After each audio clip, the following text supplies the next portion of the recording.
Cyber নিরাপত্তা আইন হবে সাইবার সুরক্ষা অধ্যাদেশ। থাকছে না কালা কানুন হিসেবে আলোচিত সমালোচিত 9টি বিতর্কিত ধারাও। উপদেষ্টা পরিষদের বৈঠকে তা চূড়ান্ত অনুমোদন পায়। বৈঠকে ঈদ উল আজহার 10 দিন সরকারি ছুটির অনুমোদন দেওয়া হয়।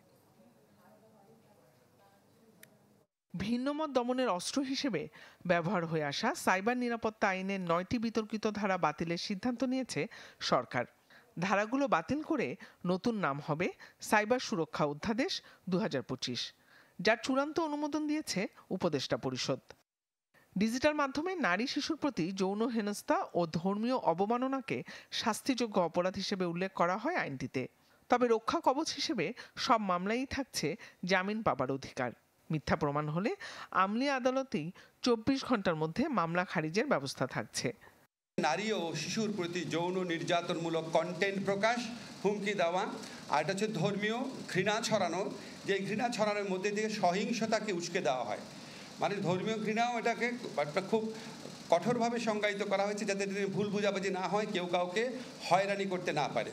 উপদেষ্টা পরিষদের সভায় নির্বাচনী সীমানা পুনর্নির্ধারণ সংক্রান্ত আইনের সংশোধনের প্রস্তাব অনুমোদন দেওয়া হয়েছে। এছাড়া সিভিল মামলা দ্রুত নিষ্পত্তির জন্য সিভিল প্রসিডিউর কোড সিপিসি চূড়ান্ত অনুমোদন দেওয়া হয়।